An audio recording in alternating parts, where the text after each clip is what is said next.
Então, bom dia de novo para esse pessoal e sejam bem-vindos ao Instituto Ensina. O Instituto Ensina online, mas o Instituto Ensina.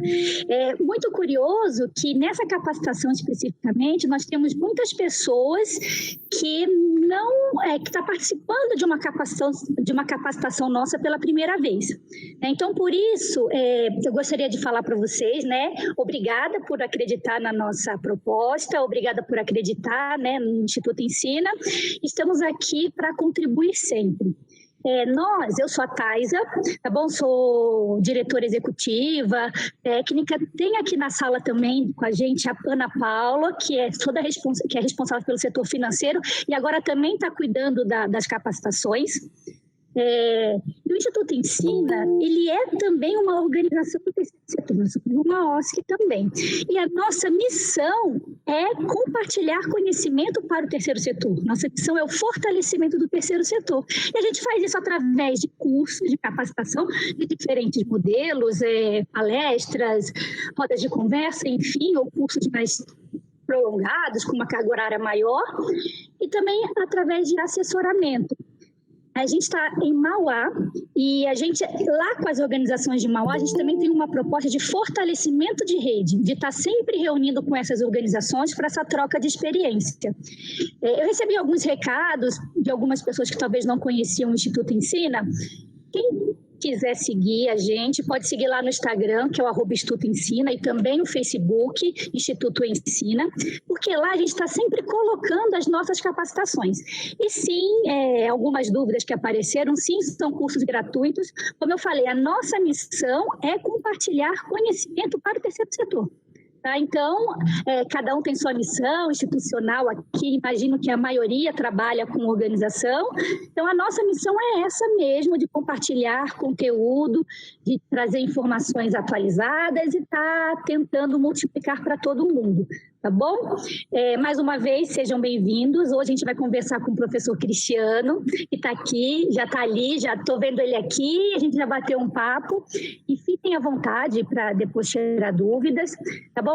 A gente vai encaminhar para vocês, a gente não, né? A Paula, né, que está fera nisso, ela vai encaminhar para vocês um questionário de avaliação, tá? E para a gente esse questionário é muito importante, porque é a forma que a gente tem de fazer a prestação de contas com os nossos apoiadores e para a gente estar monitorando os nossos projetos, assim. Então, a gente precisa de estar documentando e registrando tudo isso, tá bom?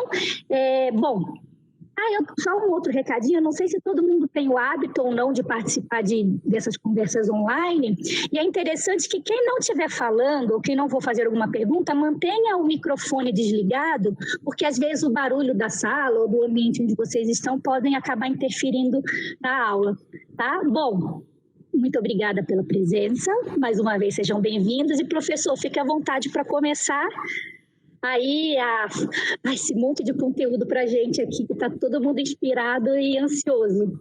Tá certo, Thais. Então, bom, pessoal, um bom dia novamente, tá? Então, acho que a Thais, ela já mencionou bem. Eu acho que quem pôde acompanhar, nós já estamos combinando aqui um novo bate-papo no início de janeiro, um pouquinho antes de cada entidade fechar os seus balanços, para que, de certa forma, cada vez mais todos estejam aí com os balanços dentro dos parâmetros do terceiro setor, tá certo?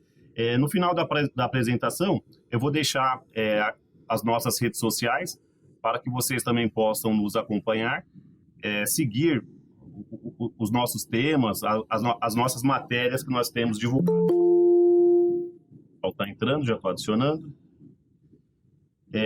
Eu já vou compartilhar a tela com vocês, pessoal, para a gente já dar início aqui, então, à apresentação.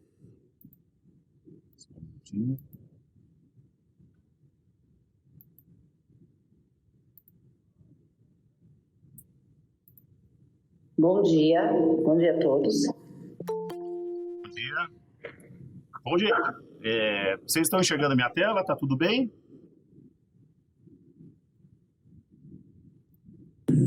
Sim. Sim, professor. Obrigado. Bom, já vou dar início para que a gente possa ter um tempinho e, eventualmente, de alguém ter alguma dúvida, para que a gente possa aqui ainda conversar ainda nesse nosso tempo. Bom, a nossa pauta de hoje são os controles internos e aspectos contábeis para o terceiro setor. A sobrevivência de uma entidade nos dias de hoje está relacionada com o profissionalismo, o controle orçamentário dos projetos e o uso de informações gerenciais. Nesse cenário, a apresentação correta das demonstrações financeiras e os controles internos são fundamentais para demonstrar a transparência da entidade e a aplicação correta dos recursos. É isso que a gente busca, pessoal, demonstrar nos balanços a transparência da entidade. Tudo que a entidade realmente executa, presta, que seja refletido no balanço, tá certo? Eu já inicio com uma dúvida que geralmente o pessoal tem questionado bastante a gente, né? A minha entidade, ela é imune ou isenta? Um termo bem parecido, bem próximo, né? Mas ela tem uma pequena diferença. A imunidade, ela é garantida pela Constituição. Ou seja, quando a entidade nasce, ela já nasce imune dos impostos federais. A isenção, ela vem de uma lei, e a entidade, ela precisa buscar essa isenção. Ou seja, o SEBAS é um dos exemplos, ou, porventura, aí, alguma isenção estadual do ICMS e tudo mais. Então, a imunidade, ela já nasce imune, e a isenção, ela busca. Então, ou seja, a diferença entre elas é essa, uma já vem da Constituição e a isenção, ela busca. Tanto a imunidade quanto a isenção, depois de adquirida, ou pela imunidade ou pela isenção, a entidade ela precisa manter a condição para se manter isenta, tá certo? Então, ou seja, a partir do momento que uma entidade adquiriu o SEBAS, ela precisa seguir todo o ritual através do balanço, demonstrações financeiras que reflitam ali a exigência do SEBAS. Então, ou seja, se a entidade adquiriu o SEBAS, ela pode perder se não estiver atenta. Então, é por isso que a nossa capacitação de hoje ela é importante. Gente, se vocês tiverem alguma dúvida, vocês podem me interromper, tá? Fiquem à vontade. Então, aqui, pessoal, nós temos aqui alguns exemplos de controles internos, tá legal? Então, nós temos aqui planilha de fluxo de caixa. O fluxo de caixa ele é importante porque ele é um parâmetro do que a entidade tem de recurso, do que ela tem de gasto, tá certo? Ela consegue prever ali os gastos futuros dentro do planejamento do fluxo de caixa. O fluxo de caixa, ele é importantíssimo depois para a contabilidade, porque pelo fluxo de caixa, a entidade pode mensurar por projeto. Então, ou seja, ela tem um projeto da educação através de um convênio com a prefeitura, então ela monta um fluxo de caixa para aquele convênio. E aquele convênio é enviado para aquele fluxo de caixa é enviado para a contabilidade, que contabiliza separado por convênio. Então, a planilha do fluxo de caixa ela é importantíssima, tá certo? Outro é o controle do imobilizado. O controle do imobilizado, nos dias de hoje, ele é importantíssimo. Um pouquinho para frente, eu vou falar um pouquinho sobre depreciação. Então, a entidade ela precisa ter um controle do imobilizado, ela precisa saber o que ela tem. Não necessariamente ela precisa ter etiquetinha grampeada nas mesas ou cadeiras, mas ela precisa saber o que ela tem, mensurado por valor, para que depois possa servir de base para a contabilidade através da depreciação. O estoque também, gente, porque às vezes uma entidade ela tem uma quantidade expressiva no seu estoque de manutenção, seja de material de escritório, e tudo isso precisa ser acompanhado. Então, ou seja, o controle de estoque ele é importante também, tá certo? Porque às vezes a entidade, em dezembro, compra uma grande quantidade de material de consumo, material de escritório, mas porque ela tinha uma verba para essa finalidade, tá certo? Só um minutinho, gente, deixa eu só ver uma coisa aqui, se o pessoal tá...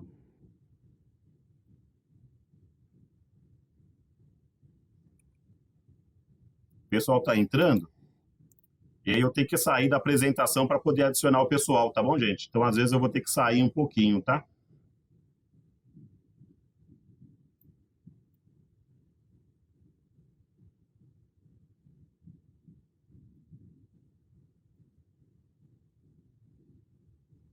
Tudo bem? Vamos voltar lá. Novamente.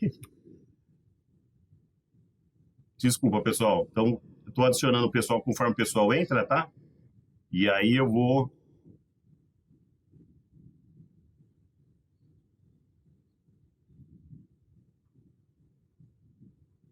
Vamos lá. Controle de estoque, tá certo? Já falei. Esse é interessante, o próximo, viu, pessoal? Doações de produtos e serviços. Esse tem sido aí bastante interessante, porque as entidades, algumas têm tido dúvidas sobre alguns procedimentos de doação de produtos e serviços. A doação de produto e serviço é aquela, gente, que não tem a transação financeira, ou seja, você recebe um produto, uma mercadoria, alimento, um serviço gratuito, e ele precisa ser contabilizado.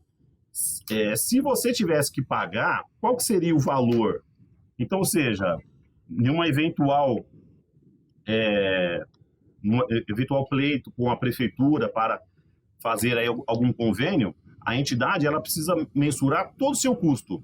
Se você recebe doação de algum material, de alimento, e não contabiliza, a prefeitura vai entender que você não tem aquele gasto com alimentação.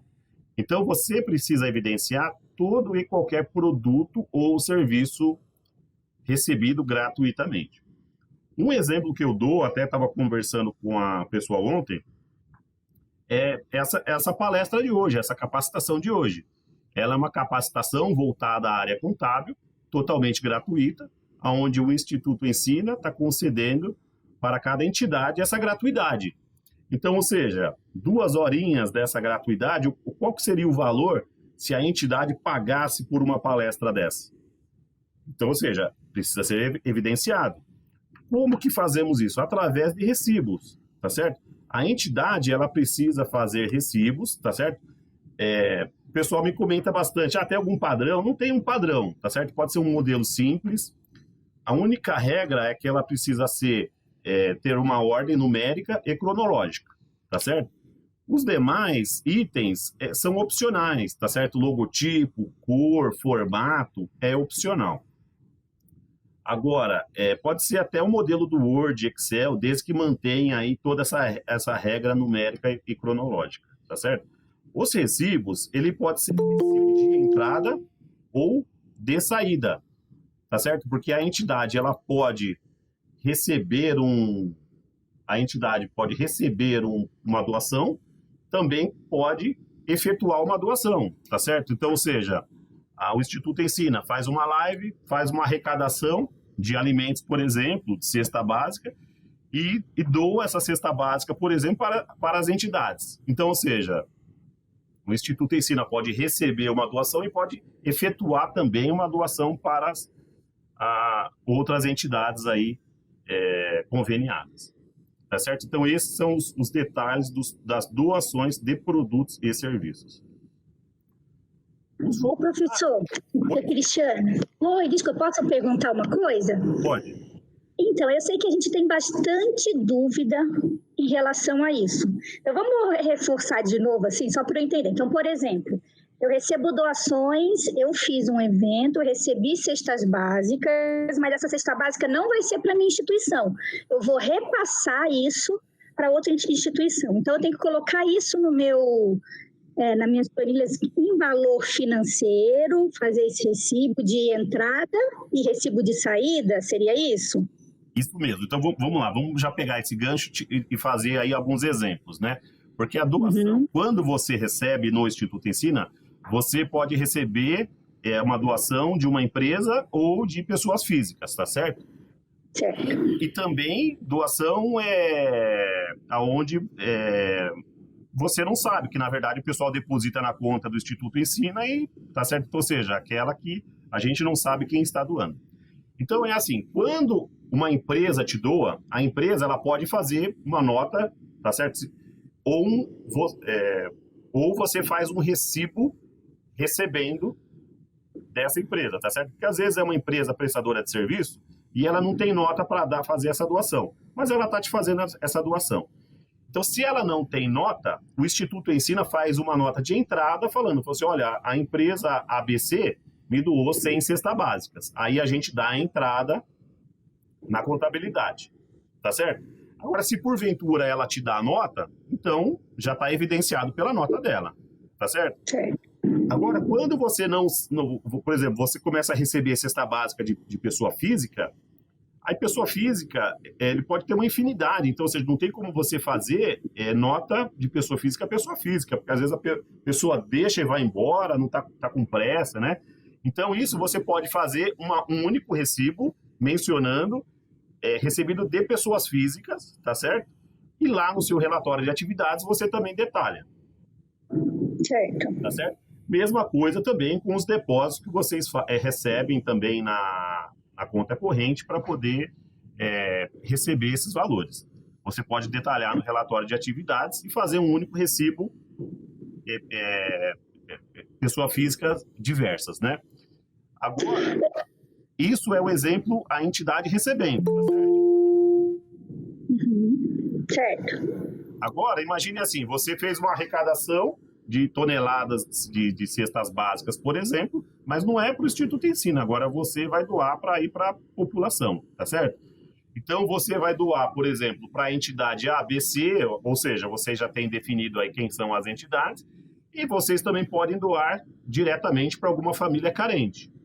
Então, quando você doa para uma entidade, você também faz um recibo para a entidade, falando assim, olha, entidade, estou te doando 100 cestas básicas para você doar para a população, tá certo? Então, aí agora, o Instituto Ensina tá dando um recibo de saída dessas cestas básicas. Em contrapartida, a entidade que está recebendo, ela vai estar dando uma entrada. Tudo bem? Tudo bem. E aí, depois, a entidade também, lá que recebeu as doações, se ela for dar para pessoas físicas direto, então ela não precisa de recibo, ela só menciona lá no relatório de atividades direto. Porque aí Professor, a entidade ela não vai ficar repassando para a entidade, né? Ela vai receber e doar lá para as famílias, né? beleza. Eu sei que é uma pergunta boba, tá, professor? Mas assim, a gente também recebe algumas dúvidas. Então, mas esse recibo, então, eu tenho que quantificar esse valor. Eu tenho que ver o valor de quanto esse produto custa e colocar em valor, não em número. Por exemplo, uma cesta básica, 2 cestas básicas, eu ponho e vejo quanto é o valor dessa cesta no mercado e quantifico. É isso? Você precisa precificar ela sim, tá certo? Porque na contabilidade precisa de números, né? Tá certo? Ou seja, valor. Sim. Então, ou seja, você recebeu uma cesta básica, você pode fazer uma cotação, tá certo? Em 3 lugares, tem uma média e aplica esta média, tá certo? Realmente é um desafio, viu, Thaisa? Porque a gente está dando um exemplo aqui de algo até palpável, né? Assim, é fácil de você ir no mercado saber o quanto custa aí uma cesta básica. Nós conhecemos entidades que, na verdade, elas querem montar a cesta, que aí é um pouco pior. Você imagine, né? Por exemplo, você juntar item a item, tá certo? Então, ou seja, aí você tem um trabalho maior. Agora, nós temos também alguns exemplos que, por exemplo, tem entidade que recebe doação de roupas. Isso, eu ia perguntar exatamente isso. Tá certo? É um desafio, tá certo? Então, aí vem um fator que é o seguinte, a entidade, ela não pode ter um gasto maior com o benefício que ela está tendo, tá certo? Então, imagine assim, a entidade contratar um funcionário, pagar entre salário e encargos R$3.000 para esse funcionário e ter de doação R$2.000. Então, a entidade está tendo um déficit somente nessa arrecadação, tá certo? Nem vale a pena arrecadar, tá certo? Então, os casos de roupas funciona assim. A entidade recebe as roupas, que geralmente é uma sala imensa, tá certo? E ali o pessoal faz um bazar, aonde na venda do bazar é contabilizado como doação ou a venda, tá certo? Então você imagine, você vendeu uma calça por R$100, mas é uma calça de marca, ela valia 300 ou 500, 1.000, mas você vendeu por 100. Então, ou seja, a doação que você efetivamente recebeu é de 100, tá certo? E aí você só contabiliza o 100, que é o valor que entrou. Então, a roupa em si é humanamente impossível você controlar e evidenciar, porque senão você vai ter que ter uma pessoa que só para essa finalidade, que controle esse estoque dessa roupa, que precifique, que veja o preço no mercado. Então, a roupa é feita assim, através do bazar. Não tá áudio? Oi. Isso. Oi, desculpa. Então, só mais uma outra perguntinha que eu sei que é bastante dúvida, pessoal. Assim, bazar, por exemplo. Eu não pago, acho que é ICMS, não é isso? Então, eu tenho essa constância de vender bazar e tal. Mas, teoricamente, se eu tivesse um bazar fixo, contínuo, eu teria que ter esse tipo, mudar a postura, pagar ICMS, enfim. Entendeu a minha pergunta? Entendi. Então é assim, vamos lá. É um ponto mais delicado, né? Cada entidade, ela tem a sua particularidade, tá certo? Então, ou seja, cada entidade, ela tem a sua forma de receita, tá certo? Que, ou seja, tem entidade que tem um bazarzinho pequeno, é contínuo, tá certo? E, de certa forma, ela pode abrir uma inscrição estadual, pode, mas deveria buscar aí a isenção estadual para não recolher o ICMS, tá certo? Agora, os casos em que a entidade compra uma roupa para vender, aí sim ela está praticando o ato do comércio, aí ela é obrigada a ter uma inscrição estadual, até mesmo para fazer a compra, tá certo? O fato dela receber doação e vender em um bazar não está obrigando ela a ter inscrição estadual, porque por enquanto é uma atividade de receita que ela está tendo que está dentro do estatuto dela. Ela precisa ter aí uma forma de sustentabilidade, tá certo? Agora, nós temos entidades maiores que a forma de sustentabilidade é essa. Nós conhecemos entidades que têm um restaurante, que é uma forma de sustentabilidade da entidade. Então, ela é obrigada a ter a inscrição estadual e, de certa forma, precisaria buscar a isenção do ICMS, porque ela está sujeita, sim, tá certo? E aí sim ela teria todo a escrituração fiscal através dos livros do Estado. Mas só o bazar em si, sendo contínuo ou não está obrigado à inscrição estadual. Beleza, professor, obrigada. A Ana Paula perguntou aqui, temos que dar entrada no estoque da quantidade de peças? Então, é assim, a quantidade de peças, eu imagino, de roupas, tá certo? Isso. Então, é aquele detalhe que eu falei para você, é assim, se você tem entidade que não dá, tá certo? Porque é humanamente impossível controlar, tá certo? Então, ou seja, ela tem lá uma sala onde tem várias roupas, mas é igual eu falei, se a entidade quiser um controle rigoroso, seria bom, mas o quanto vai custar isso para a entidade? O benefício que ela vai ter na venda pode não suprir esse custo, tá certo? Então, ou seja, ela vai arrecadando, faz o bazar, vende e na venda contabiliza essa receita, tá certo? A entidade também pode receber várias peças de roupas onde ela nem precisa fazer o bazar, tá certo? Ou seja, ela falou assim, olha, com essa pandemia, nem bazar eu vou fazer, acho que tem bastante gente aí passando frio, numa necessidade maior, eu já vou doar direto. Então, ou seja, já faz uma doação direta, tá certo? Aí, nesses casos, a gente recomenda que você faça uma entrada por um valor simbólico e uma saída por valor simbólico, tá certo? Porque esse tipo de operação, doação de produto e serviço, ele é importantíssimo porque a entidade ela não pode perder esse lastro. Você entendeu? Tudo isso ela precisa ser evidenciado. E depois, com uma riqueza maior de informação, é evidenciado também no relatório de atividades. Só que quem analisa o balanço não obrigatoriamente vai estar analisando o relatório de atividades, tá certo? Então tem que estar nos dois. Então a gente recomenda que sempre essas operações de doação de produtos e serviços que conste no balanço. Porque você imagine, por exemplo, vocês fizeram um evento grandioso onde arrecadaram várias cestas, tá certo? Aí, se a gente não evidencia essa entrada e essa saída, ele se perde no tempo.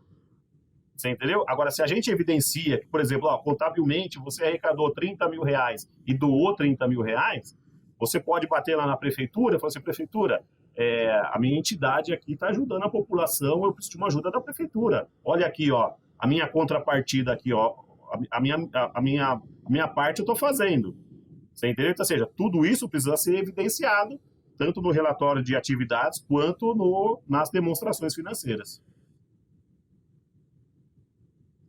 Tudo bem? Mais alguma dúvida, pessoal? Vamos... O áudio, Thaisa, faz favor. Oi, desculpa. Desculpa. Tem perguntas aqui no chat também, você consegue ver? Então, eu consigo, mas é assim, que se você puder me ajudar, Thaisa, porque como às vezes o pessoal está entrando, eu não estou mudando no chat. Tá bom. Não, é a pergunta da Cláudia, que também veio mais ou menos nessa linha. Eu acho que já foi respondida, mas se você quiser reforçar, ela pergunta: podemos registrar a doação da peça no momento da venda? Assim teremos o valor real. Isso, é o exemplo que eu acabei de dar, tá certo? Então você imagina, a entidade, ela recebeu a peça, tá lá no estoque, tá certo? Aí ela pode sair amanhã, quanto pode demorar anos lá no estoque. Então, a partir do momento que ela vendeu, aí ali ela dá a entrada através do valor da venda, tá certo? Pelo valor real, igual está sendo mencionado. Porque ela pode, inicialmente, vender a peça por R$200, mas ela está vendo que por 200 não está saindo. Então, ela vende por 50, e aí sai rapidinho, você entendeu? E para ela, custou zero a entrada, ela pode realmente fazer aí a venda por um valor menor e ter maior liquidez nessa operação, né? Tá, beleza, então. Obrigada, professor. Não por isso. Então, eu vou passar o próximo tema aqui, que é serviços voluntários, tá certo? Porque os voluntários, ele também... Só passar aqui. Os serviços voluntários, ele está bem próximo aí também do tema das doações de produtos e serviços, tá certo? Porque os serviços voluntários, ele também não tem a operação financeira. O voluntário, ele não recebe nada, não recebe valor pelo trabalho, nem pode receber nenhum tipo de auxílio pelo serviço voluntário. Então, o que acontece? Como esse tema aqui é controle, a entidade ela precisa ter um controle dos voluntários, ou seja, ela precisa ter um termo de voluntariado, ela precisa ter parametrizado e definido um valor para aquele trabalho voluntário, tá certo? Então imagine assim, a entidade, ela tem uma presidente. Qual que seria o salário da presidente se efetivamente tivesse que contratar um diretor, um empresário, tá certo?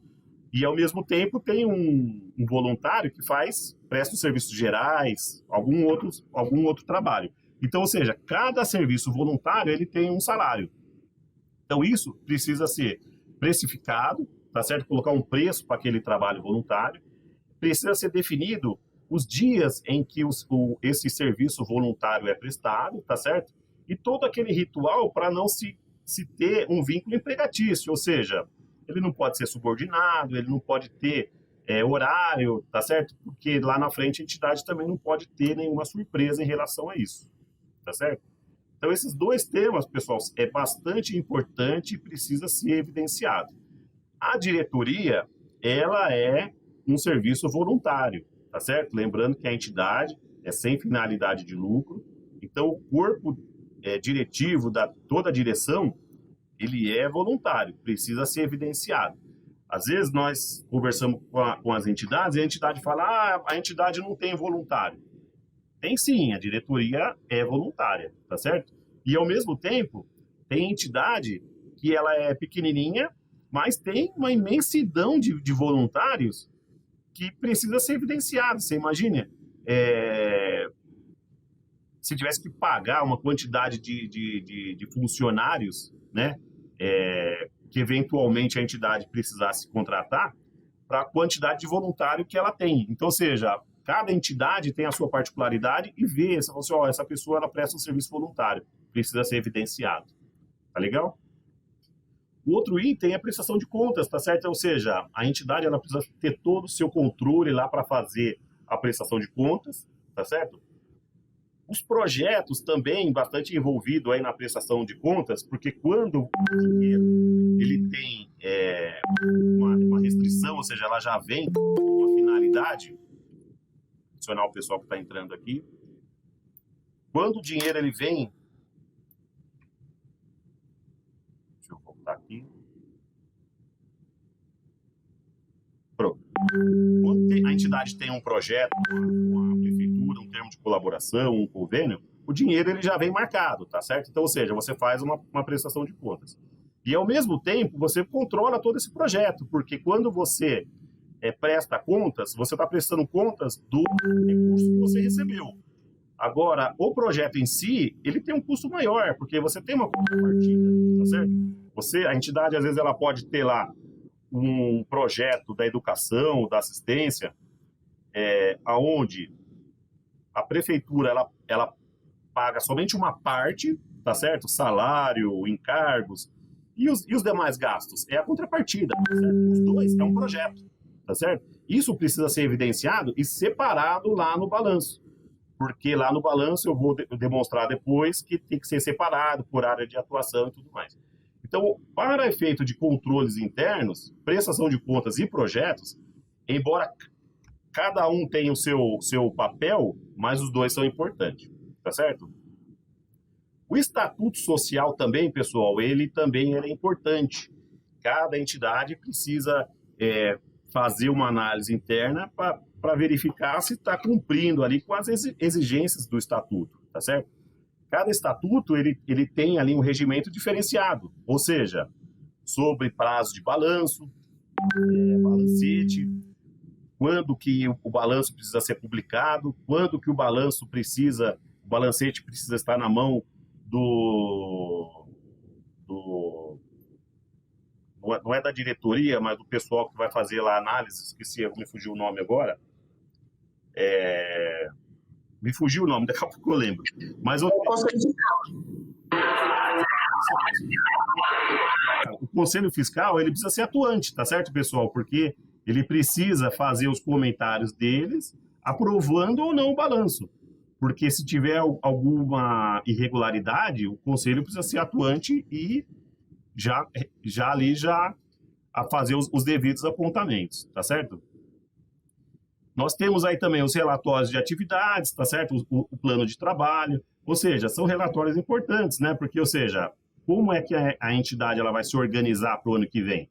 Ela já faz um plano de trabalho definido, o que ela pretende fazer, que recurso ela pretende buscar, tá certo? Para bater lá na prefeitura ou no órgão federal e já falar assim, olha, eu preciso de um recurso para esse projeto, tá certo? E o relatório de atividades para mensurar todo aquele trabalho que já foi feito ou que está sendo concluído, tá certo? E, evidentemente, outros controles, né? Às vezes, se a entidade tem bastante funcionário, controle de hora extra, de desconto, ou seja, outros controles que, porventura, a entidade possa ter de acordo com a particularidade de cada entidade. Tudo bem, pessoal? Alguma dúvida aqui sobre controles internos? A gente pode passar para o próximo tema. Já passando, qualquer coisa a gente pode voltar? Oi, Ana Paula. Tem uma pergunta aqui da Maria Cristina, está escrito no balanço, posso contabilizar como venda sem ter a isenção? Porque hoje contabilizamos como doação. No caso do bazar, né? Aqui, vamos lá. No balanço, posso contabilizar como venda sem ter a isenção, porque hoje contabilizamos como doação. Está correto, porque assim, a venda, quando você tem lá uma nomenclatura de venda, de certa forma você está traçando aí uma operação comercial, tá certo? Você está vendendo alguma coisa. E em toda venda teria que ter aí um tratamento tributário, tá certo? Então a venda que ela se refere é a venda de bazar, mas a venda de bazar ela pode mensurar sim, bazar, tá certo? Agora como venda efetivamente eu não recomendo, até para que não tenha aí um entendimento diferente do Estado.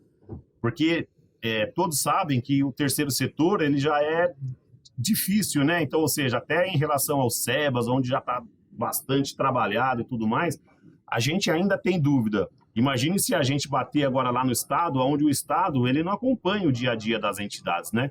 O Estado vai ver vendas, já vai querer enxergar a parte do imposto. Até você falar que uma coisa não tem nada a ver com a outra e eles entenderem, a entidade já está com um processo, e aí é complicado. Eu recomendo alterar essa nomenclatura. Tudo bem? Se tiver mais alguma dúvida aqui no chat, pessoal, porque eu, como estou passando a tela, eu não estou conseguindo enxergar o chat, tá bom? Então, vocês podem me interromper, vocês fiquem à vontade, tá? Eu vou novamente aqui agora. Ô, Cristiano, na verdade, só acrescentar um pouco, né? Você fala da nossa preocupação realmente com o balanço, principalmente para as organizações que têm SEBAS, mas mesmo as organizações que não têm SEBAS, o que tem acontecido agora? Alguns investidores, algumas fundações ou institutos que fomentam projetos, eles ficam atentos ao balanço também. Então, mesmo a minha organização sendo pequena, mesmo eu não tendo essa responsabilidade com o SEBAS, para eu conseguir financiamento e apoio de outras organizações, eu tenho que cuidar do meu balanço também. Dúvida. E mesmo porque, Thais, é assim, os detalhes que a gente vai estar passando aqui, eles são detalhes importantes, tá certo? Que em algumas entidades eles são pontos de auditoria, tá certo? E embora a entidade ela seja pequena, não tenha isenção, não tenha auditoria, ela já tem que, desde o início, ter um tratamento rigoroso e bonito, porque, ou seja, daqui a pouco ela participa aí, de repente, de algum projeto, tá certo? Ou seja, consegue, de certa forma, discutir a isenção, aí vai buscar todo o histórico dela tá bagunçado, tá certo? Então, ou seja, se desde hoje ela fizer a liçãozinha de casa, não vai ter problema nenhum, tá certo? Então, eu acho que é por aí mesmo. Vamos lá, então, eu posso voltar aqui? Porque agora, de certa forma, eu vou entrar um pouquinho já no âmbito contábil, tá certo? Então, vamos lá. Hoje, no balanço de uma entidade do terceiro setor, o contador ele precisa se preocupar com todos esses itens aqui, tá certo? Normas internacionais, tá certo? Porque hoje nós temos aí as normas internacionais e é até interessante que nós temos uma entidade que ela recebe doação do exterior, tá certo? Então, ou seja, o balanço que nós fazemos hoje aqui no Brasil, ele tem que ser um balanço igual ao próximo já de outros países, tá certo? Então, ou seja, não tem que ter nada de diferente. Tem algumas particularidades? Tem, mas ele tem que ter toda uma estrutura internacional. Ele precisa ter uma contabilidade gerencial, tá certo? Porque, ou seja, a entidade, ela precisa ter o controle da entidade, saber aonde ela pode pisar, onde ela pode investir, qual o projeto que ela pode, de repente, oferecer, aonde tem um retorno maior, aonde tem uma população mais carente, que ela poderia ter um engajamento maior. Então, ou seja, a contabilidade, ela precisa ser realmente gerencial. Tributária, uma contabilidade tributária, é isso que a gente acabou de falar. Então, ou seja, você precisa ter uma contabilidade de olho no tributo, né? Porque quando você, de repente, menciona alguma linha diferente e porventura fica exposta algum encargo, né? Esse exemplo típico aí do ICMS, né? Porque a entidade ela é imune dos impostos federais, não imune aos impostos estaduais. O Estado, ela precisaria buscar isenção igual ela busca isenção para a cota patronal do INSS, tá certo? Então, ela tem que ter todo um cuidado aí para a contabilidade tributária, tá certo? A lei das SA, tá certo? Que, ou seja, que a lei é a mãe aí da contabilidade, né? As normas do SEBAS, ou seja, o SEBAS, ele tem algumas normas brasileiras que envolvem aí o terceiro setor, que ele tem as particularidades para o SEBAS. Então, ou seja, eu vou falar um pouquinho para frente sobre essas particularidades, né? Olha lá, prestação de contas, mais uma vez, ou seja, por mais que a entidade ela não receba verba de uma prefeitura, por exemplo, ela precisa ter um balanço claro e transparente. Por quê? Porque quando ela recebe doação, é da população. Então, ou seja, é um dinheiro público. Não é o dinheiro da prefeitura, mas é um dinheiro público. Então, ou seja, ela não faz prestação de contas para a prefeitura, mas uma doação para a população. O pessoal está entrando aqui, já vou adicionando.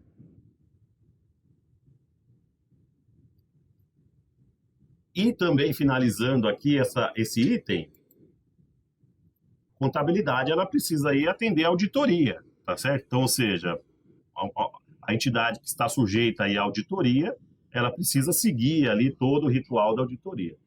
Agora, a auditoria é interessante, só uma ressalva que eu faço aqui agora, porque nós, contadores, recebemos aí, às vezes, algumas pressões, né? Fala assim, pô, meu contador, ele não atende aí o terceiro setor. Mas tem auditoria que também está um pouco fora do terceiro setor, né? Recentemente, aí eu estou em um dilema com uma auditoria, onde a auditoria bate o pé, que o balanço eles vão assinar de um jeito, mas eu falo assim, olha, vocês não estão separando por área de atuação, já tem aí uma exigência do SEBAS, né? Então, ou seja, a auditoria, ela precisa também fazer uma reciclagem e focar um pouquinho no terceiro setor, igual a gente aqui da Castelar e Assis tem focado no terceiro setor.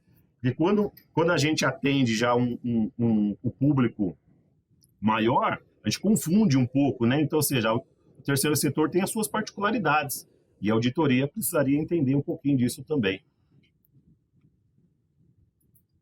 Vamos lá. Aqui nós temos as normas contábeis para o terceiro setor, tá certo? Aquela que eu já havia mencionado, a lei das SAs, a lei 6.404 e as suas alterações, em consonância com a interpretação técnica NBC e TG 2002 e a R1, que é para entidade sem finalidade de lucro, tá certo?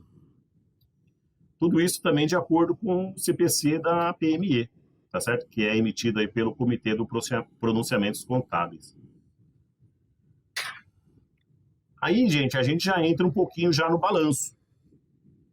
Então, se alguém já tiver alguma dúvida sobre controles internos, tudo, você já pode falar também, senão a gente já vai para aqui o balanço. Esse daqui, pessoal, é a estrutura que uma entidade precisaria ter em relação às suas demonstrações contábeis, tá certo?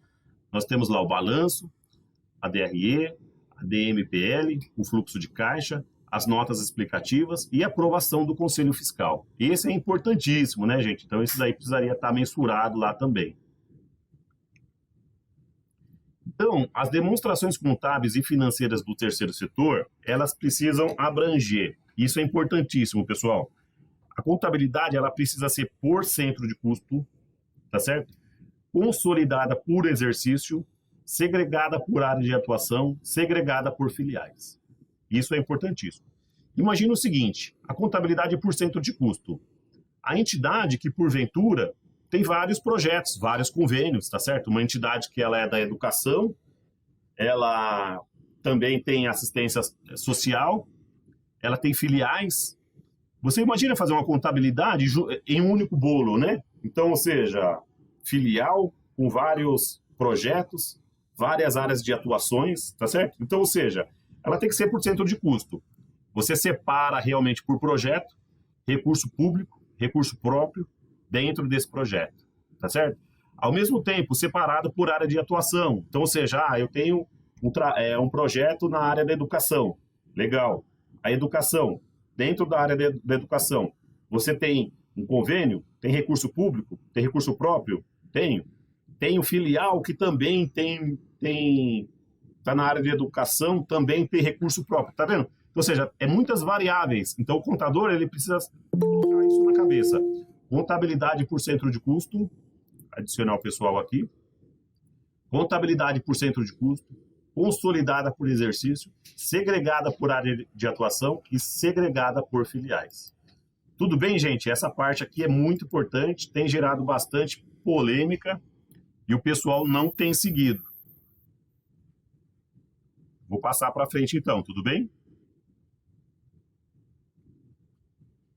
Então, a partir do momento que a entidade, lá no seu balancete, ela já fez toda essa segregação por centro de custo e tudo mais, ela simplesmente consolida, tá certo? Então, ou seja, nós temos lá o balanço, onde nós comparamos 2019 com 2018, tá certo? Nós temos lá o ativo circulante, recurso com restrição, sem restrição, subvenção a receber, tá certo? Então, ou seja, em dezembro, a entidade ela assinou um convênio ou um aditivo de valores a receber no ano que vem da prefeitura, então ela já evidencia aqui o que ela tem a receber de subvenção, tá legal? Isso é importantíssimo também. o seu imobilizado lá embaixo, tá vendo? Então, essa parte do ativo, bem interessante. O passivo, mesma coisa.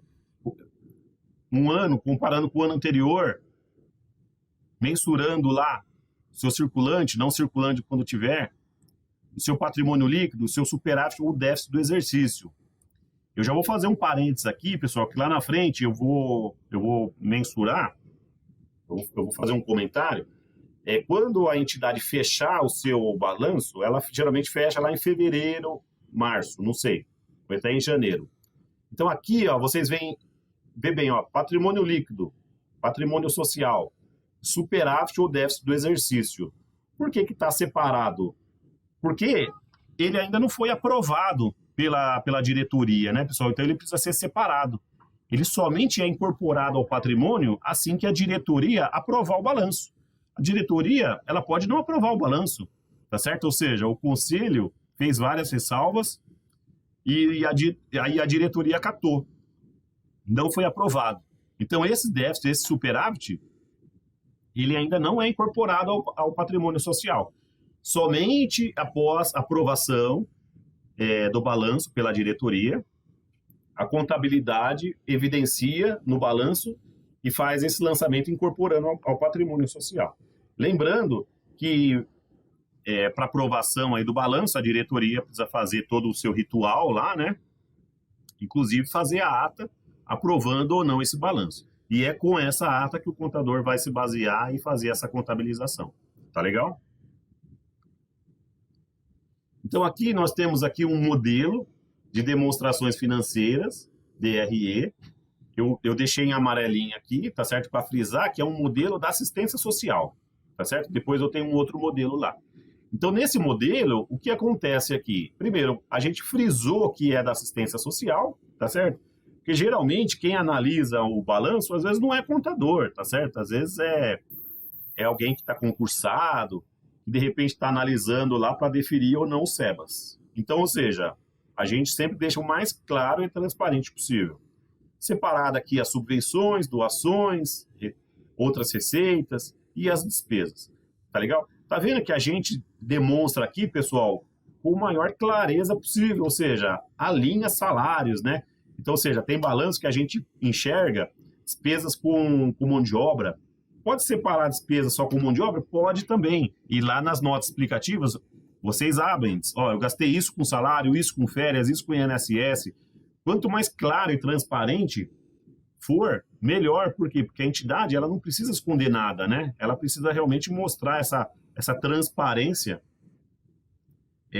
através dos seus balanços. Tá legal? Tudo bem aqui, pessoal? Posso mudar de tela? Na próxima tela, eu trago aqui um modelo onde a entidade ela está na área da educação e da assistência social. Tá legal?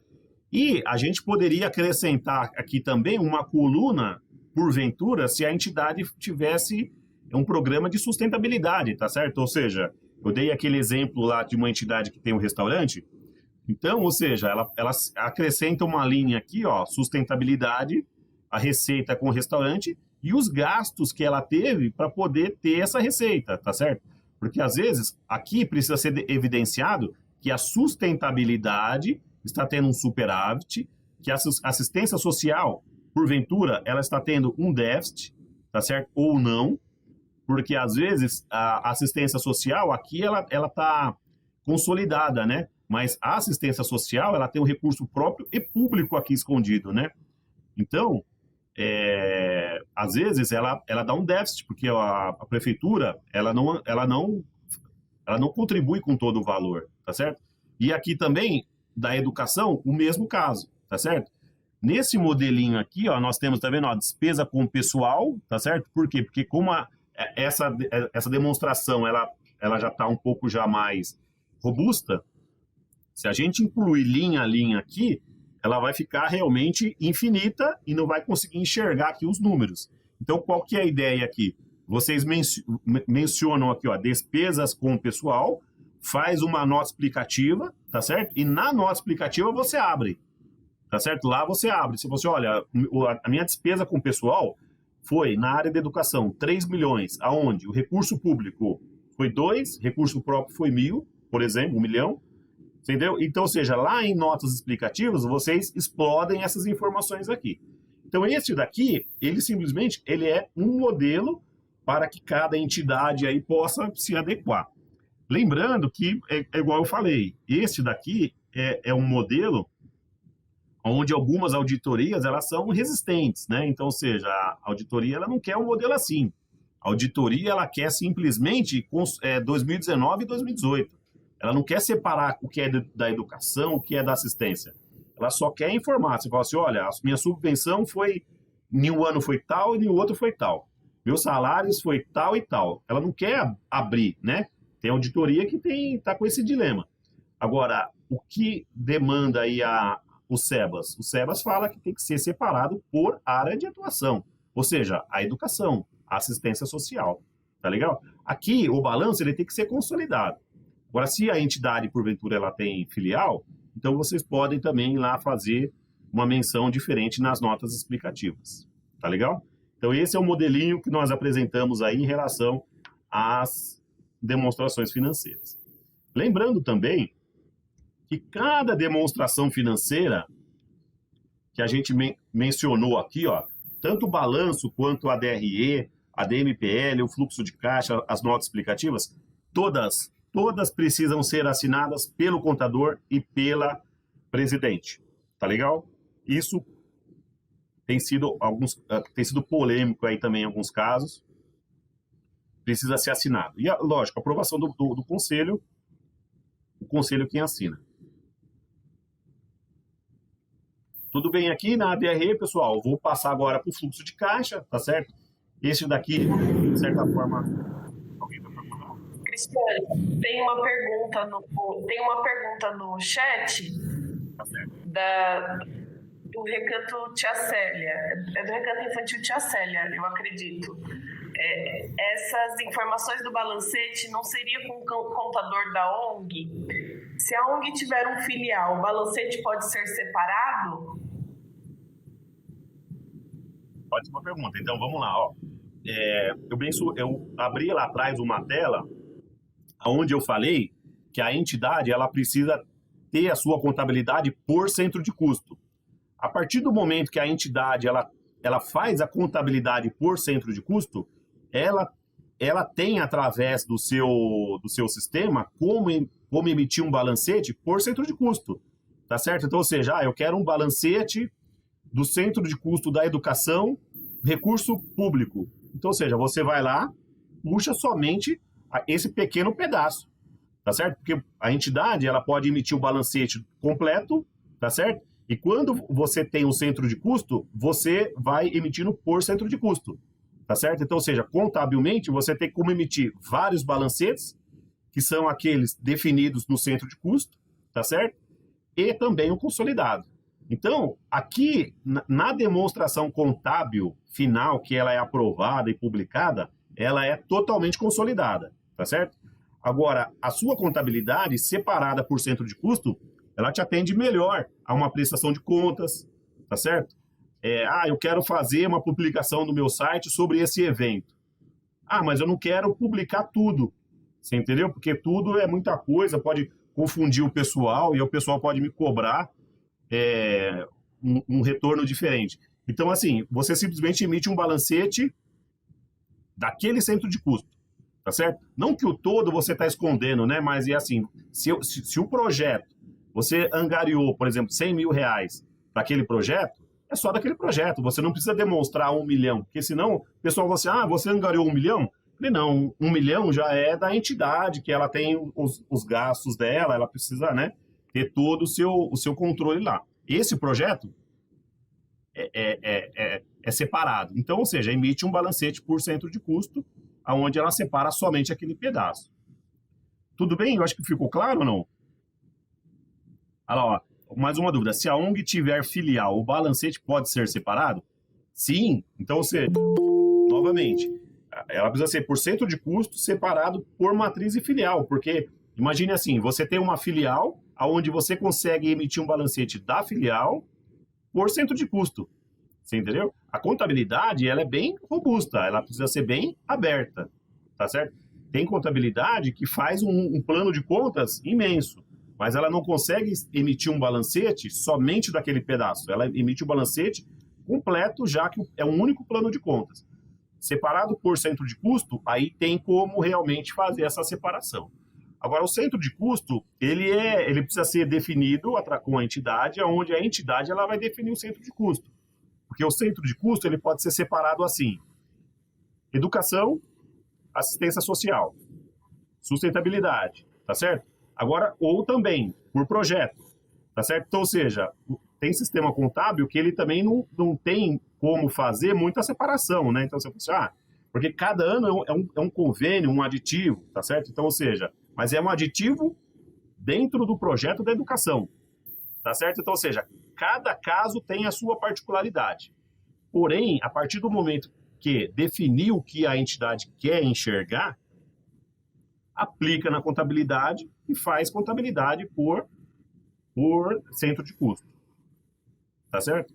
Nós tivemos aqui em 2019 uma entidade grande, onde ela tem 4 filiais, está na área da educação, está na área da assistência social e tem a sustentabilidade, que é o telemarketing. Então, ou seja, foi o nosso primeiro ano onde nós fomos devagarzinho, separando, nós não fizemos por centro de custo, porém, na contabilidade, a gente conseguiu fazer uma separação, deu trabalho, mas aí, assim, a gente apresentou da forma correta e transparente, e já neste ano, a gente já adotou o centro de custo. Então, ou seja, primeiro é o ano de aprender, né, o procedimento de cada entidade, e depois vir aí com as inovações e trazendo aí as novidades. Tudo bem, gente? Mais alguma dúvida em relação a esse tema? As filiais, área de atuação, tudo bem?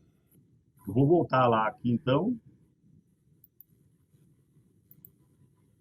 O fluxo de caixa, tá certo? Porque, na verdade, esse fluxo de caixa, ele é diferente daquele fluxo de caixa que eu mensurei no início da nossa conversa, tá certo? Porque lá naquele fluxo de caixa, é o fluxo de caixa diário, onde a gente controla a entrada e saída do dinheiro, tá certo?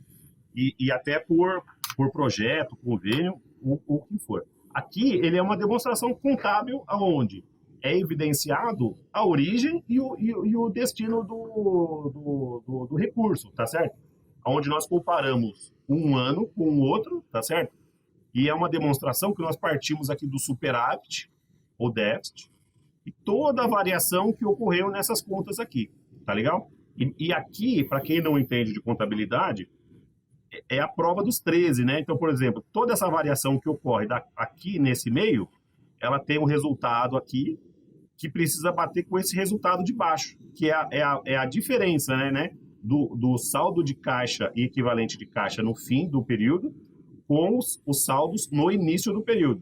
Ou seja, esse menos esse, houve uma variação positiva de R$4.000, aqui de menos, ou seja, a entidade tinha 19 mil, gastou, ficou com 14 mil a menos, que bateu com esses valores aqui em cima. Tá legal? Então, ou seja, aqui é mais contábil e de auditoria, tá certo? A demonstração financeira aqui da DMPL, demonstrações da mutação do patrimônio líquido, ela é mais contábil e simplesmente para evidenciar o que está acontecendo com o patrimônio, tá certo? Então, ou seja, a entidade ela vem lá com o superávit, tá certo? E vem incorporando ao seu patrimônio somente o superávit de cada ano ou o déficit de cada ano. Então, ou seja, ela começou com 464, teve um superávit de 42, foi para 507, de 20 foi para 527. Então, ou seja, se eventualmente a entidade tivesse que fazer aí algum ajuste no seu patrimônio líquido, seria evidenciado aqui, tá certo? Todo ajuste não é legal, tá bom, pessoal? Quando a gente fala em ajuste no terceiro setor, ele não é legal. Precisaria entender um pouquinho esse ajuste e tentar corrigir de uma forma bastante bacana aí para que não tenha nenhuma dúvida, já que no terceiro setor o que demanda é a transparência, né? E as notas explicativas, tá certo? Nas notas explicativas, ela precisa ter lá todo o contexto operacional da entidade, o que a entidade faz, atendimento de criança, assistência social ou não, ou seja, é a história da entidade, tá certo? apresentação das demonstrações contábeis, como ela é apresentada, tá certo? As principais políticas e práticas contábeis adotadas. Então, ou seja, vocês percebem que quando a gente fala do contexto operacional, envolve a entidade. Quando a gente fala de contabilidade, práticas contábeis, a gente envolve o contador.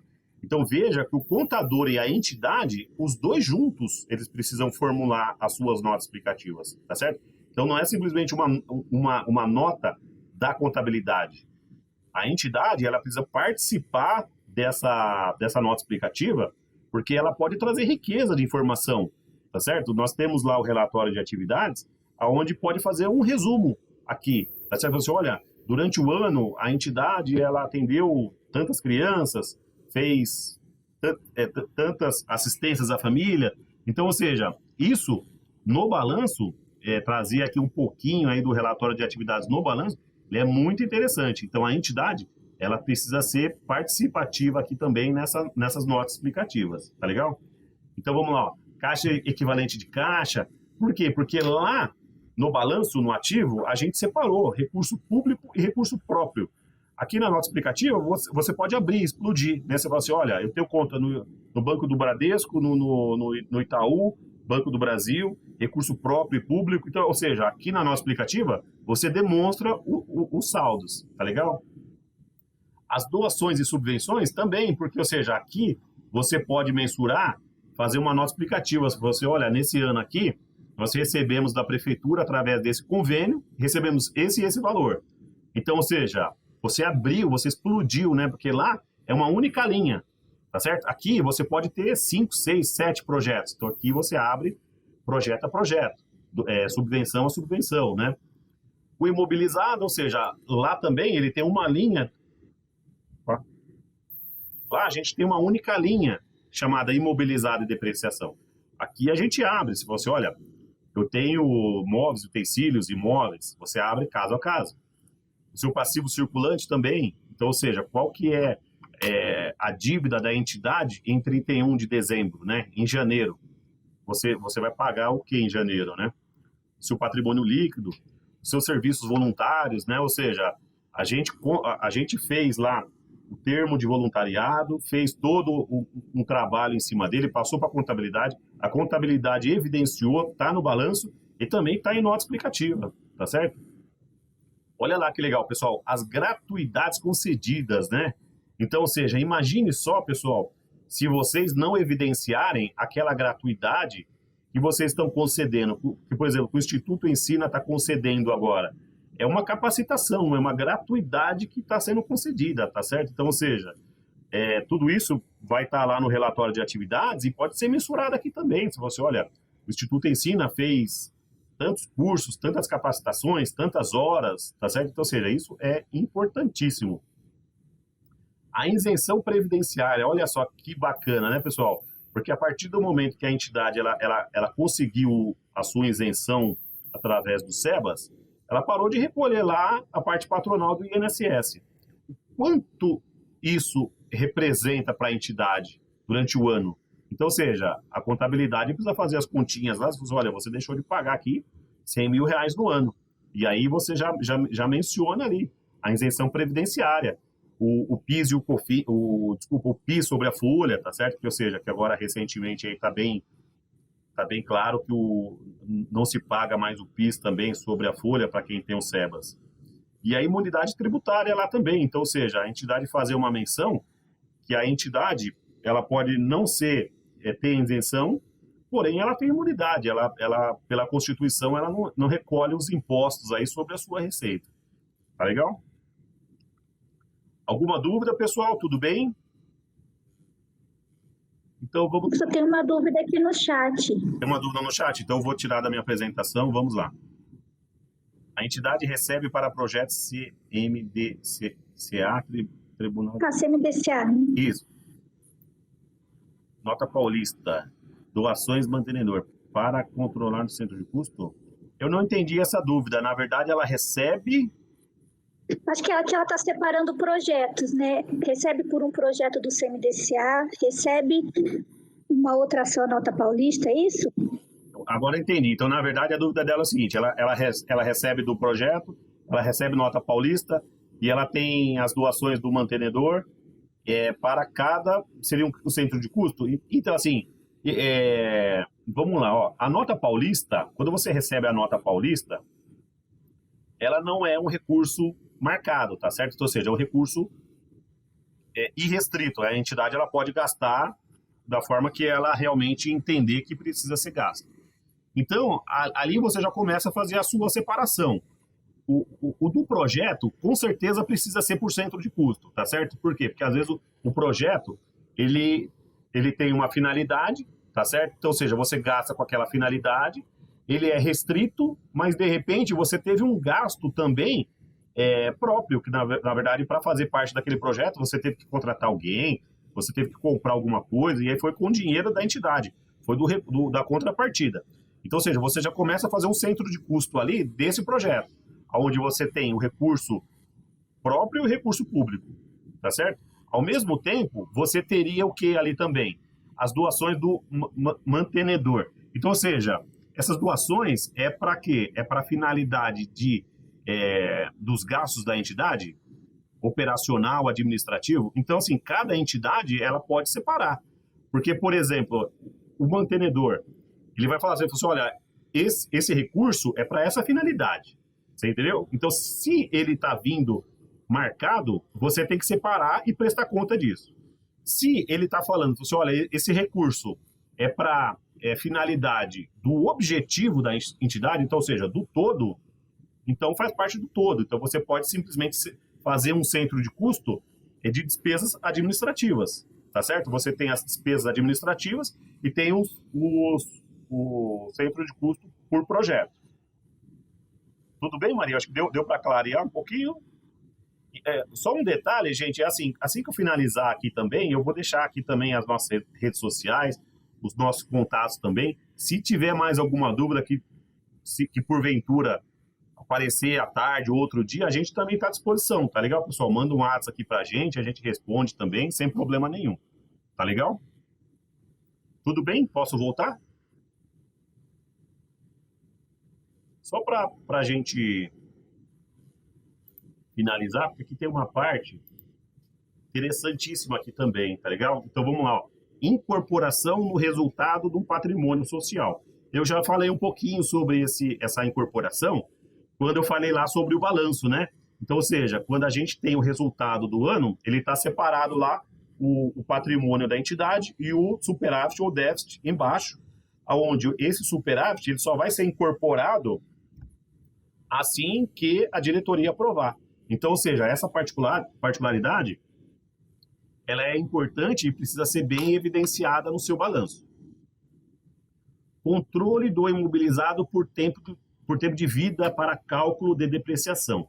Este também é um tema bastante polêmico para algumas entidades, tá? Por quê? Porque geralmente a depreciação, a gente fala lá, ó, para cálculo de depreciação. A depreciação, às vezes o contador ele faz a depreciação pela taxa fiscal da Receita Federal, tá certo? A taxa fiscal da Receita Federal é a taxa onde ela define o quanto ela entende que uma empresa pode abater do seu imposto de renda essa despesa, tá certo? Mas vê bem, o quanto vai abater do imposto de renda essa despesa, isso ela está mensurando para uma empresa normal, não é para uma entidade sem fins lucrativos. Então, a taxa fiscal que a Receita Federal ela menciona é para empresas normais. O terceiro setor, ele não pode seguir aquela taxa. Ela tem que seguir uma taxa diferente. Qual que é essa taxa? Tem uma tabela? Não tem uma tabela. A tabela é, em tese, o tempo de vida útil, tá certo? Então, algumas entidades têm procurado a gente também sobre esse tema. É assim, a gente falou lá atrás que a entidade ela precisa controlar o seu imobilizado, ter um controle do seu imobilizado. Então, por exemplo, a entidade ela vai fazer lá um levantamento onde ela vai encontrar lá mesas, cadeiras, computadores, tá certo? Ela vai fazer uma busca no mercado, onde ela vai ver o preço das cadeiras, das mesas, tá certo? E vai colocar o valor. Por exemplo, se Se eu comprasse nova, ia ser R$1.000, mas está usada. Então, o nosso imobilizado tem mesa por R$500. Então, a gente já achou o valor e já tem aqui a descrição da mesa. Agora, o tempo de vida, né? Então, o tempo de vida, cada entidade... Por que cada entidade? Porque cada entidade tem a sua particularidade, né? Então, por exemplo, tem entidade que é uma entidade simples, ela tem um telhado frágil, que qualquer dia pode cair uma chuva e estragar aqueles móveis. Então, o tempo de vida daqueles móveis, ele tá comprometido, tá certo? A entidade, ela tem uma estrutura bacana, então, ou seja, não tem filtração, e é uma mesa onde ninguém sobe, ninguém fica pulando em cima da mesa, a cadeira ninguém fica andando de rodinha. Vai demorar uns 10 anos, uns 15 anos. Vai demorar uns 2 anos, porque a entidade, ela pode ter uma política de ter os seus móveis modernos, tá certo? Então, ou seja, cada entidade, ela tem a sua particularidade.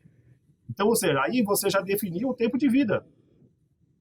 Então, ou seja, nós fomos procurados por uma entidade para poder fazer esse controle por tempo de vida. E aí a gente falou assim, olha, nós não fazemos, né? Nós somos a nossa especialização aqui, nós estamos buscando aqui o atendimento do terceiro setor. Agora, esse controle nós não fazemos, mas cada entidade pode fazer. Porque é igual eu falei, você não pode gastar mais do que o benefício que você está tendo. Porque a entidade ela é pequena, de repente, nessa época de pandemia, está difícil de ter arrecadação, e a entidade tem que gastar 10, 15 mil reais para uma empresa vir fazer um levantamento desse, tá certo? Sendo que o que importa para a entidade é ter controle. Se ela tem o controle do imobilizado, ela definiu o tempo de vida, tá certo? Então, ou seja, ela já está tendo controle. Aí, o que acontece? Feito isso, simplesmente é trocar uma ideia com o contador, tá certo? Aonde o contador, ele precisa orientar a entidade sobre o que também? Porque, assim, você imagina assim, se a gente definir o tempo de vida, por exemplo, 3 anos, eu quero móveis modernos. Então, em 3 anos, eu vou vender todos esses móveis aqui, comprar tudo novo. Então, em 3 anos, a gente já definiu o tempo de vida. Vai ser depreciado em 3 anos. Só que, o que você vai fazer com os móveis? Você vai vender? Vou vender. Então, você vai ter um retorno sobre isso. Então, se você tem um imobilizado por R$1.000, mas vai conseguir um retorno de R$500, então a sua despesa é de R$500 por 3 anos. Então, ou seja, tá vendo? Ó, em 5 minutos eu já expliquei vocês a como fazer um controle de imobilizado por tempo de vida e ensinei também o contador a fazer a depreciação dele.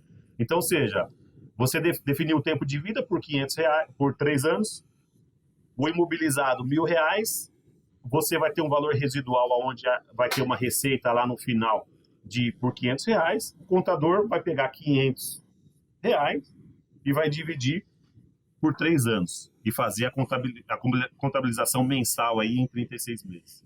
Então isso é muito importante e tem sido pauta de momento aí também nas auditorias.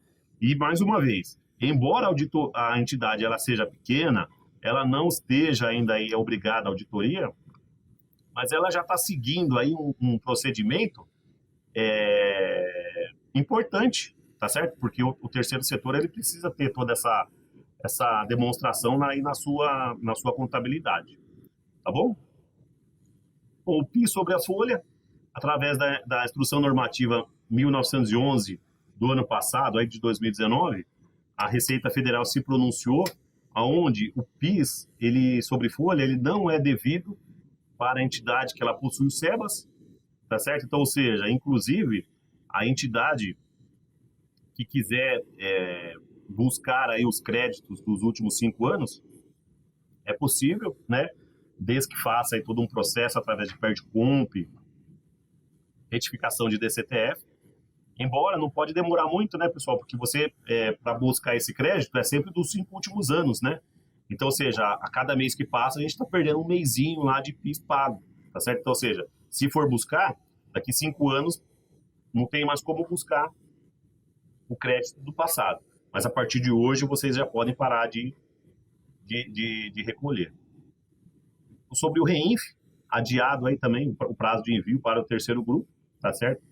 Através da Instrução Normativa 1921, que foi de janeiro, devido à pandemia aí também ficou bastante congelado.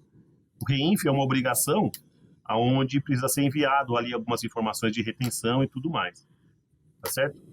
O prazo de guarda de documentos, esse é interessante, né, gente? Porque, assim, às vezes a entidade lá, ela é de anos, né? Tem 50, 60 anos, tem os documentos lá. Isso é um tema bastante interessante também. Então, ou seja, a guarda de documentos é assim, documento previdenciário, nenhum se joga fora. INSS, fundo de garantia, não se joga fora, tá certo? Um dia, algum funcionário vai aposentar e, se porventura precisar, vocês precisam ter. Documentos de, por exemplo, recurso próprio, vocês podem guardar por 5 últimos anos, tá certo? No 6º ano, vocês podem já desfazer. Livro, nenhum você joga fora, ou seja, o livro diário, ele conta a história da entidade, então você não joga fora, tá certo? Agora, só um detalhe, a particularidade em relação aos recursos públicos, né? O recurso público, quando você faz lá um convênio, você precisa guardar os documentos desse convênio por 10 anos, porque tem aí também um trâmite aí de decadência e tudo mais. Então, ou seja, é 5 anos normais e mais 5 anos pela decadência. Então, se você formulou lá algum convênio, algum termo de colaboração, você saiba que você precisa guardar esses documentos por 10 anos. Tá legal? Ah, mas eu não tenho convênio nenhum. Então, de praxe é 5, tá certo? Lembrando que INSS, fundo de garantia, livro de registro de empregado, nenhum se joga fora. Tudo bem? Alguma dúvida?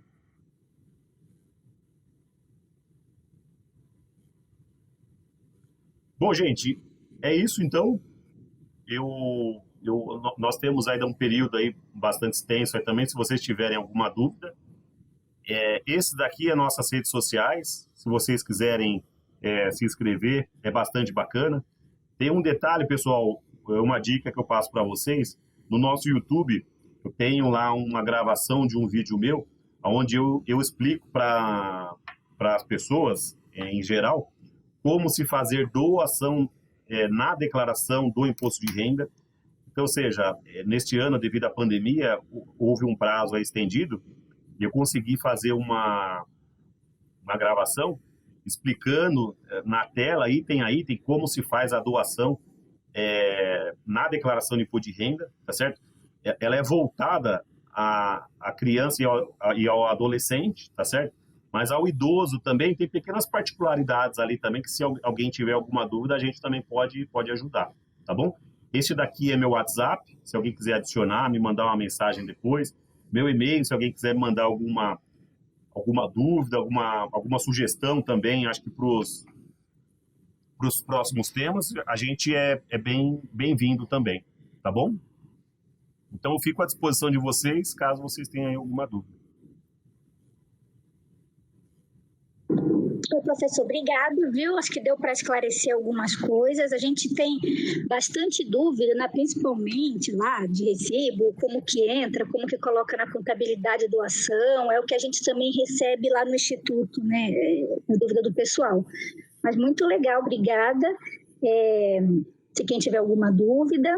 E a Ana Paula, né, vai passar esse material, também vai passar a avaliação para vocês por e-mail. É legal, por favor, que vocês possam estar respondendo.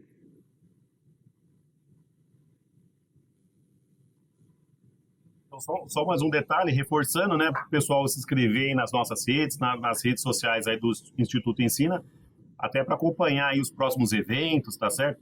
E aí lá na frente a gente, até por conta aí desse retorno, que é importante vocês passarem aí para a gente saber até qual tema abordar, né? Porque, por exemplo, se a gente fizer uma nova lá em fevereiro ou janeiro, final de janeiro, saber quais são os pontos que as entidades estão aí com dúvida, para que a gente possa abordar e ter um enfoque maior, tá certo?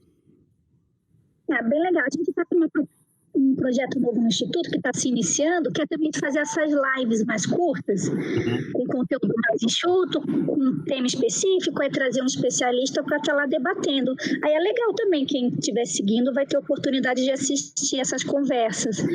Porque agora é isso, né? Aproveitar, então, que agora a gente está disponível e aprendeu a usar a internet, então vamos usar essa ferramenta ao nosso favor. No nosso caso, como é de multiplicar conhecimento, então vamos multiplicar aí o máximo que a gente conseguir.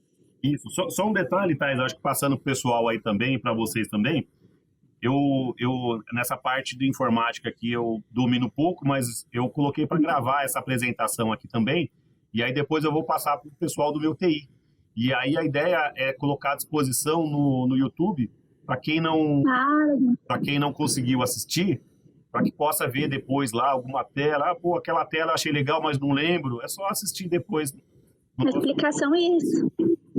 Depois você também passa para a gente, né, que a gente também não conseguiu gravar, mas também coloca no do Instituto. Inclusive, se eu não me engano, a Paula, por favor, me corrija, Paula, a nossa próxima capacitação do Instituto vai ser de ferramentas online, assim, como fazer divulgação, usar a ferramenta online para fazer prestação de contas, fazer propaganda, não é isso, Paula? Isso, vai ser ferramentas do marketing digital. Para a gente dar dicas, né? O facilitador nos ensinar a utilizar as ferramentas gratuitas, que tem muitas, e às vezes a gente desconhece, como utilizar as redes sociais ao nosso favor, na nossa divulgação. E também vai dar dicas de algumas ferramentas pagas, que dependendo da situação da organização e para a realidade da organização, também vale a pena ter algumas dessas ferramentas. Legal. Obrigada, Paula, por me socorrer aqui para me explicar melhor. Mas é isso aí, gente. Vai estar lá também, então, por favor, a gente vai estar sempre divulgando as capacitações, os links de inscrição. Sintam-se à vontade de prestigiar a gente nesse momento. Oi?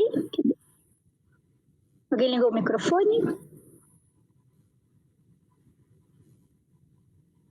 Bom, obrigada, viu, professor? Estamos aqui recebendo no chat, você viu? Todo mundo, gostei, muito legal, parabéns, Cristiano, Eu tô lendo aqui, porque enquanto eu estava com duas telas, não consegui enxergar, mas eu tô lendo aqui.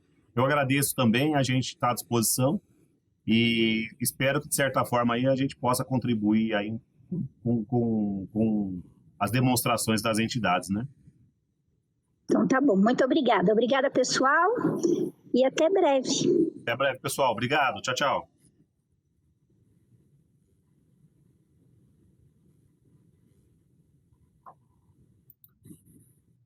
Obrigado, gente. Bom dia. Obrigadão.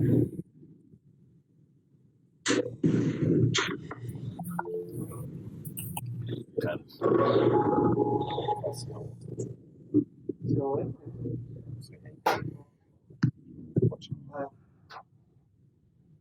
Não tá acostumado, né? Não. Às vezes a gente fica meio nervoso, né? Tá bom, né? Tá ótimo.